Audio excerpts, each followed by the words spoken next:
உறவுகளுக்காக ஒரு அகவணக்கம் 5 நிமிடங்கள் வரை அந்த அகவணக்கம்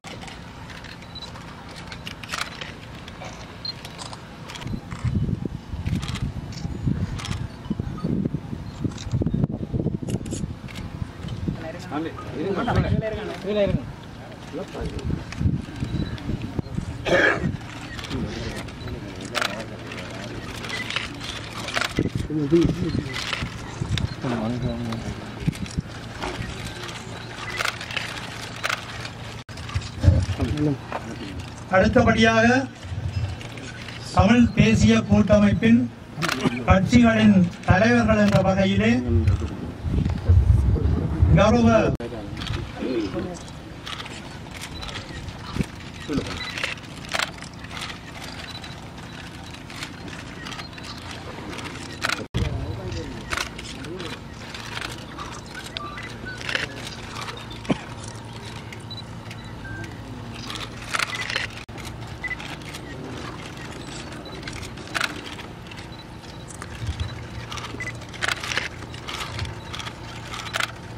அடுத்தபடியாக பாராளுமன்ற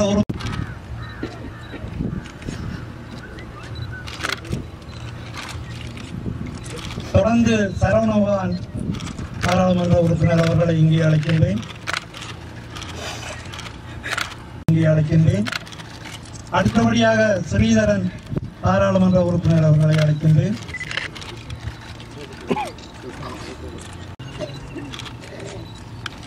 அடுத்தபடியாக சிவசக்தி ஆனந்தன் அண்ணன் அவர்களை இங்கே அழைக்கின்றேன்.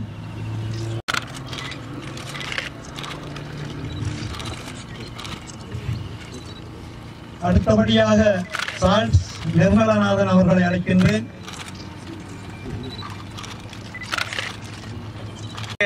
மாகாண சபையின் அவைத் தலைவர் அவர்களை இங்கே அழைக்கின்றேன்.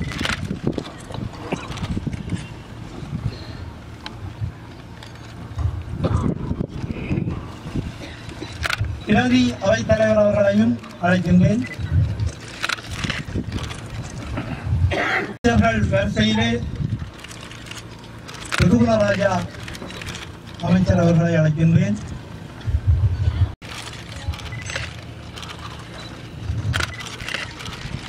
சத்தியலிங்கம் அமைச்சர் அவர்களை அழைக்கின்றேன். ஐங்கர்நேசன் அமைச்சர் அவர்களை அழைக்கின்றேன். டெனீஸ்வரன் அமைச்சர் தொடர்ந்து இங்கே வருகை வந்திருக்கும் எங்களுடைய மாகாண சபை உறுப்பினர்களை அழைக்கின்றேன். தயவு செய்து ஒவ்வொருவராக வந்து உங்களுடைய அஞ்சலிகளை செலுத்தும் வண்ணம் கேட்டுக்கொள்கின்றேன்.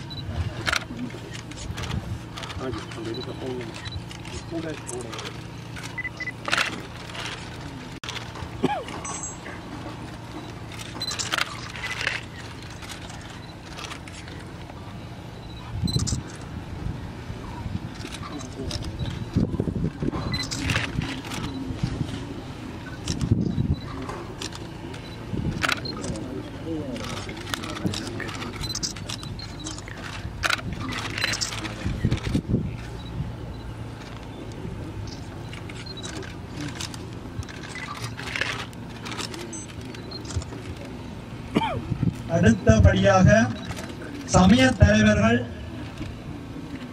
இங்கே வருகை தந்து உங்களுடைய அஞ்சலிகளை செலுத்தும் வண்ணம் அன்பாக கேட்டுக்கொள்கின்றேன்.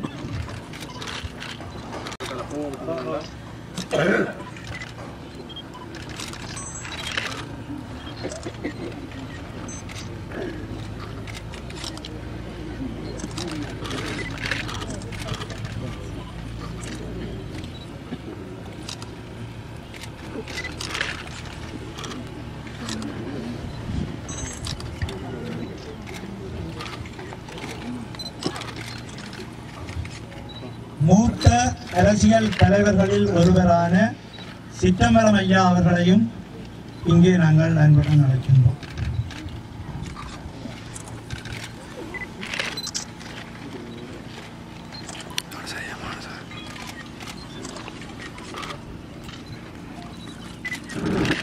சாதனைகளை கலட்டிவிட்டு இந்த புனித இடத்திலே உங்களுடைய புனித நிகழ்வை அஞ்சலியை செலுத்துமாறு கேட்டுக்கொள்கிறேன்.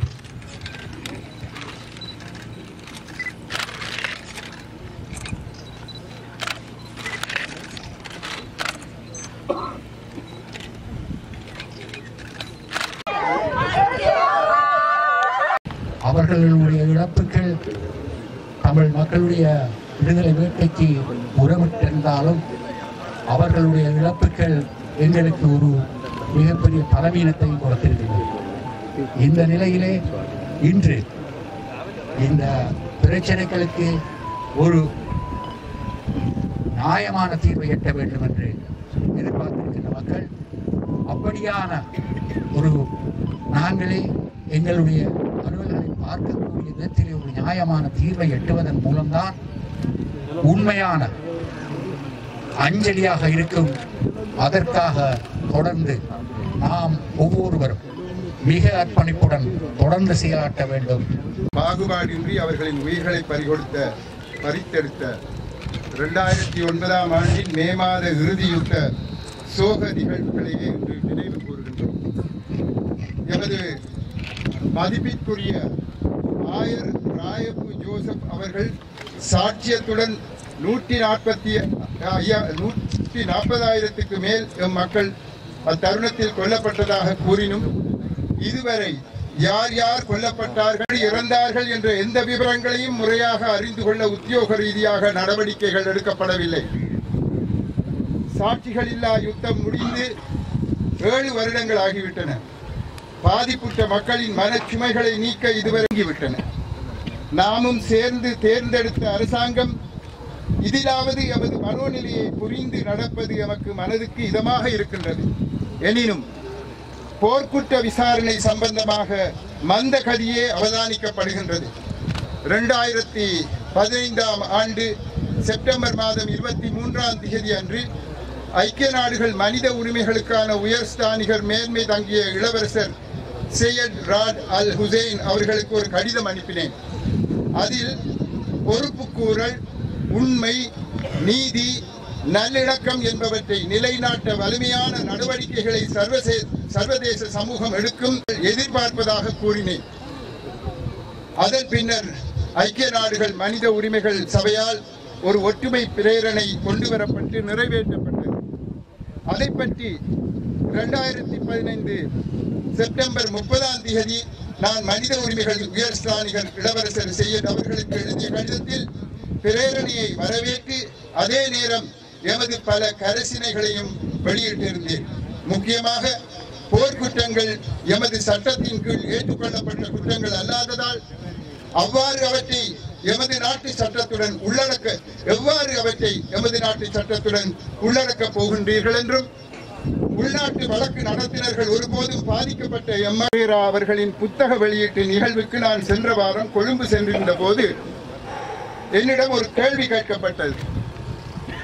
90% சிங்கள சகோதரர்களை கொண்ட அந்த கூட்டத்தில் அவர்கள் அனைவரதும் கேள்வியாகவே அது அமைந்திருந்தது. தேசிய நல்லிணக்கத்தின் பொருட்டு போர்க்குற்ற விசாரணையை தியாகம் செய்ய வேண்டும் என்ற பலரின் கருத்துக்கு உங்கள் பதில் என்ன என்று கேட்டார்கள். இதனை எம் தமிழ் மக்களும் கேட்டிருப்பதாக அறிவித்தார்கள். அதற்கு பதிலளிக்கும் போது நான் கூறினேன், போர்க்குற்ற விசாரணை வேறு, நல்லிணக்கம் வேறு. நடந்ததற்காகவே போர்க்குற்ற விசாரணை நடைபெறுகின்றது. இனி நாங்கள் எவ்வாறு நடந்து கொள்ள வேண்டும் என்பது பற்றியதே நல்லிணக்க ஆராய்வு. இவற்றை வைத்து பண்டமாற்று செய்வது போரில் உற்றார் உறவினர்களை இழந்த மக்களுக்கு துரோகம் செய்வதாக அமையும். வேண்டுமென்றே செய்யப்பட்ட வெறித்தனமான செயல்களுக்கு பச்சை கொடி காட்டினால் மீண்டும் அத்தகைய நடவடிக்கைகள் நடந்தேறுவன. எமது அரசாங்கம் எம்மை காப்பாற்றும், நாம் நினைத்தவாறு எதனையும் செய்யலாம் என்ற மனோநிலை இராணுவத்தாரிடம் வந்துவிடும். இதனால் நல்லிணக்கம் ஒருபோதும் ஏற்படாது. நல்லிணக்கம் ஏற்பட வேண்டுமானால் பாதிக்கப்பட்ட எம் மக்களுக்கு நீதி கிடைக்க வேண்டும் என்று கூறினேன். எண்ணுகின்றார்கள், பிழைகள் செய்தவரை தண்டிக்காது தப்ப வைக்கவே அரசாங்கம் தன்னை தயார்படுத்தி வருகின்றது. இதற்கு மாறாக யாவரும் நீதிக்காக போராட முன்வர வேண்டும். நியாயமான சிங்கள தலைமைகளும் இதில் எமக்கு ஒத்துழைப்பு வழங்க வேண்டும். சர்வதேசம் இதில் மிகவும் கெட்டியாக இருக்க வேண்டும்.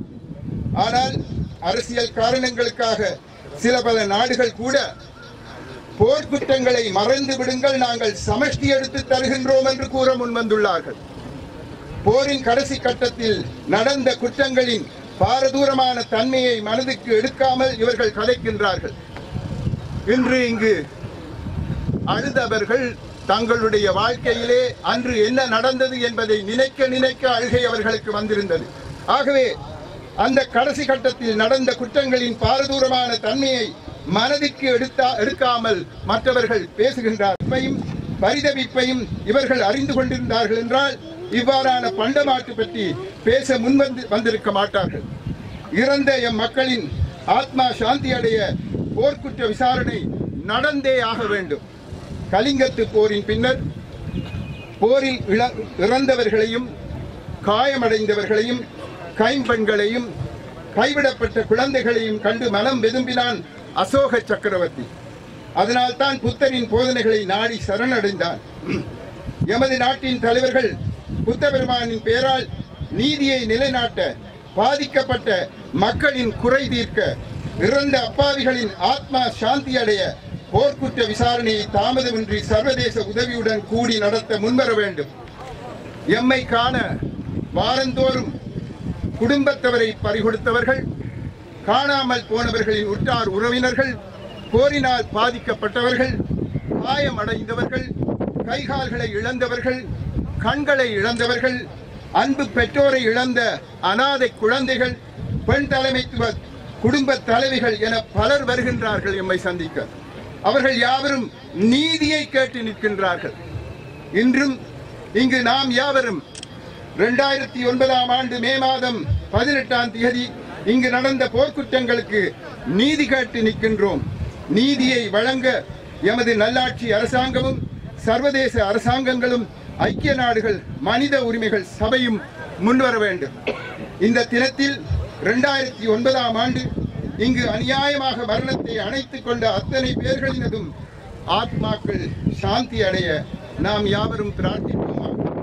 அவர்களின் உற்றார் உறவினர்களுக்கு எமது உளமார்ந்த வருத்தங்களையும் அனுதாபங்களையும் தெரிவித்துக் கொள்கின்றோம். உங்கள் இழப்பு அளவிடற்கரியது. உங்களின் மனச்சுமைகளை தாங்கும் சக்தியை உங்களுக்கு இறைவன் தருவானாக. சோகத்துடன் உங்களிடம் இருந்து விடை பெறுகின்றேன். நன்றி.